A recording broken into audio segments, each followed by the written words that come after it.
Oh, you see, I still have my Bon Jovi t-shirts and I am not ready to give up. I'm not ready to part with them. We were talking about whether you're too old to wear a t-shirt with a band name on it. Yeah. And I reckon just after Bon Jovi, Guns N' Roses, I was like, I still have them, my Nirvana t-shirts. Do you? Yes, I do, Dermot Bannon. I wrote out the entire lyrics of Slippery When Wet to fit into a tape in tiny, tiny writing. And do you think I ever read it again? No. It's just I had the But album. it had to mimic the actual real deal. So I photocopied the that. front of it, and I think I had the entire album and like wrote it all out, the whole thing. Stupid. Oh my I never God. ever looked at it You've again. just brought me back. I'm like sitting in the attic with my cousin Alan upstairs with the tape recorder, and we're pressing play record and we're recording stuff off the radio. I know the charts. Do you remember? Yeah. Are we allowed to say Larry Gogan in here? We are. You are always allowed to say Larry Gogan. But Larry Gogan on a Sunday afternoon, and you were just trying to not get his voice in, and you made your mixtape from that, and then like you were really posh if you did two tapes. You know, we didn't have a twin tape, so you couldn't record tape to tape. Oh, we had a twin tape. Did you have a twin tape? We had a twin tape. Yeah. We didn't. Oh, I remember getting my first twin tape. There's a whole load of people listening. There you are. Listen, you just have no idea what we're talking about. But you just talked about doing that on a Sunday, listening to Larry Gogan on a Sunday. What we do now is watch you on a Sunday. And you used to bring your dinner in. I remember. Oh, we were never allowed dinner in front of the telly, Dermot Bannon. No, this in front of the stereo. Oh, because the stereo was in the sitting room, and you'd have to bring it in, and because like your dinner was kind of always around the same time as the charts. Like, can I bring my dinner? Can I, please. Oh, my mother was steadfast. No dinner in front of the telly. No dinner in front of the telly. She's changed. Right. She's changed now. Now she's doing it herself. Now she's doing it herself. Yeah, the microwave dinner in front of the telly. She's got complete flip. How are you? Good. Congratulations, new series out. Yes. I missed the one last week, but I saw the very first one. I saw the first one. Of the couple moving back to their neighbourhood. Downsizing or rightsizing. Rightsizing instead of downsizing because it wasn't. You're not allowed to say that word anymore. Why not? I don't know. I was just told. This is the bloody world we live in. Yeah. They downsized. Yes.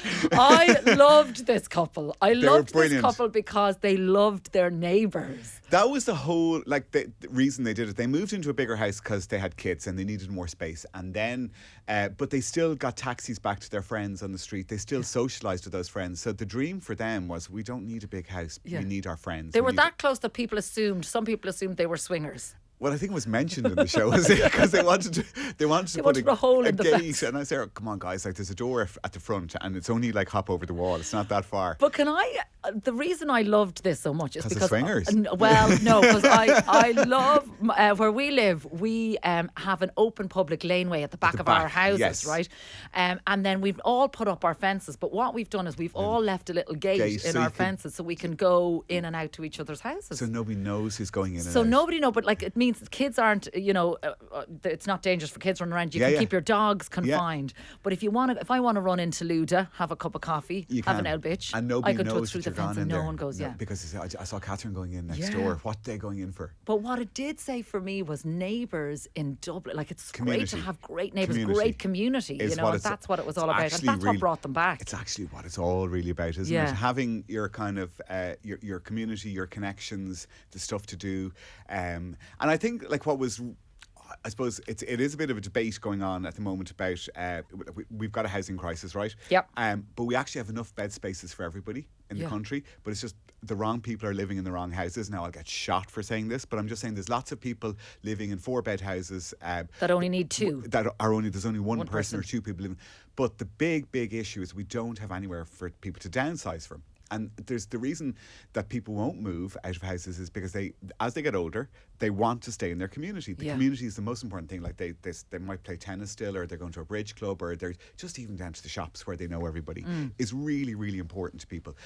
So that's why if we're building, we need to build obviously family homes, but we need to build places for people to downsize in so that they can just move next door. Yes. And like, so I was like, that's what was really important to me about doing that project was it's your community, like people will downsize, no problem. And they'll move into a smaller house when they need to, but not in a random kind of retirement home, or not in a random village or town that they don't know. They want to move. They need less space, but they want to stay in their community. That is actually the fundamental thing for people. So they just want to move 3 doors down, and you can move in next door. Just nobody know you've moved in, because you could just do it in the back lane. And is there a model that in Europe that does something like this? And actually we went to Sweden, and we filmed in a house, or a building in Stockholm, an apartment building, and there was apartments there for 1.9 million, and there's apartments there for 200,000 in the one building.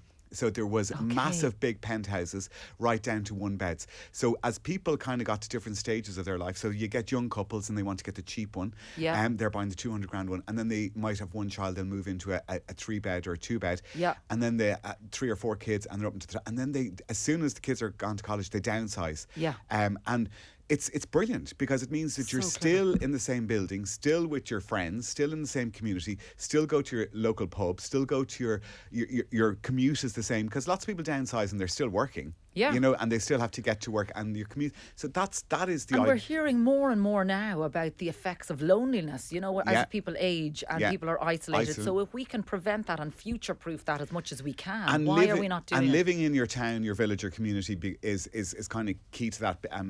And being able to still walk to your, like my mum has, she'll probably kill me for saying this now, but she's just recently stopped driving. She just said, I'm too nervous to do it. But she lives in Malahide, and she can walk to the village, and I actually think it's good for her, because she has to get up and walk down to get her groceries, and she goes to the active retirement, and she's in a book club, but she's to walk to everything. So it's actually, although she's not driving, she's walking, and that's keeping the hips going, it's keeping the mind going, keeping the brain going. So it's having that in walkable distance is really important as well.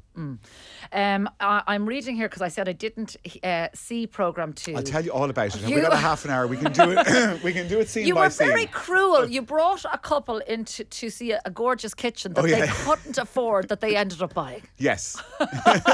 Typical Dermot Bannon style. No, but actually it wasn't that, and I got a bit lambasted on social media for that. You always get lambasted. You must be well used to it at this point, are you? You never get used to it. I'm a fragile little soul, Kathryn. You know me.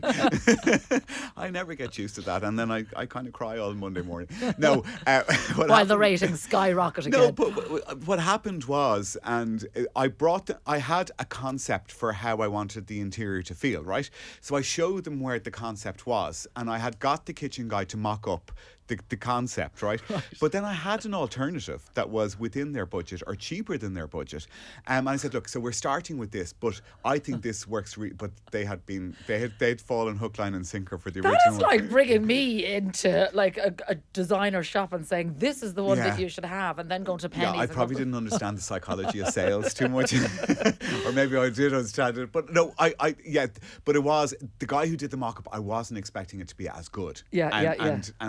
I had kind of described it to him. I'd sent him sketches, and I told him the colour of stain to use. I told him how I wanted to handle it, and he just made the most beautiful mock-up. And then we put a worktop on it. I said, oh God. There's no going back. There's no going back. It's okay. I take that back. It was my fault. And I read an interview with Claire recently, your QS, who manages you, or who tries to manage you, Dermot, with all the numbers. I mean, I hope you're really looking after Claire. But she did an article recently where she said that she was singing your praises, because she gives out to you. I was going to say it's all lies. No, she gives out to you, and I know from a production perspective, and it's brilliant, and I love the relationship between the two of you.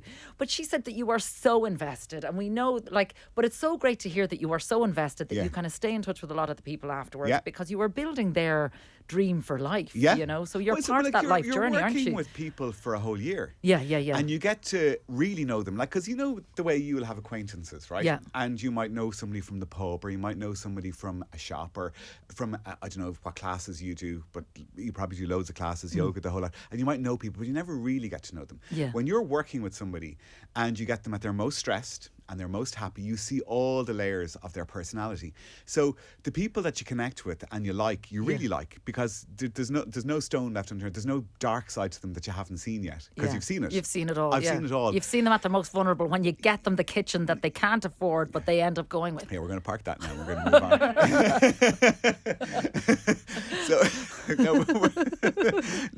But it's a bit like doing. Do you ever do a school play?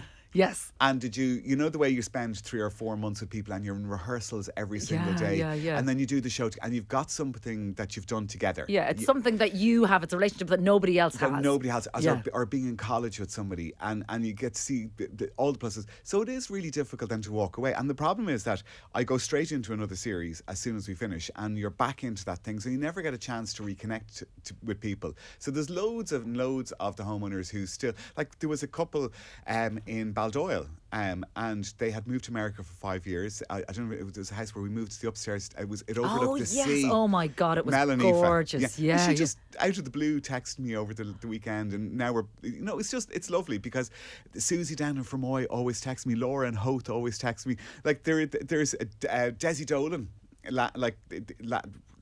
text me. They're all still friends. And that's the magic of doing this, because you know it's not like I'm in and out in 10 weeks with them. Like it is a whole year, and sometimes it can be 2 years. It can be longer. Yeah. So listen, would you stay with us? I'm going to play a song, but I want to talk about what's coming up. Slippery When Wet? It's not Slippery When Wet. I know all the words. But this is my karaoke number. This is Alana Miles with Black Velvet. You're going to have to put up with me singing. Emer has just handed me a piece of paper. I'm here chatting to Dermot Bannon, and she said, Kathryn, you've about 3 minutes here before traffic. I said, you may just forget about that, Emer. Me and Dermot chatting away. Traffic is grand. We'll have like 20 minutes. Give me the rough parts of it. Where's blocked up at the moment? Everyone just... Come here. We were talking there. 17 seasons over 20 years. Yes. I hope there's no why in there. But that is some legacy. And have you gone back and watched the first one? Never. I watch it once when it goes out in air, because I get to see the show before it goes out in air, but purely for technical reasons, for if there's mistakes, in what I'm saying. Because what I do is obviously a profession. But I only ever watch it once on the Sunday night when it goes out, and that's just to see it with the proper voiceover. Tom Sullivan does the voiceover. He's really sarcastic, and I love his voice.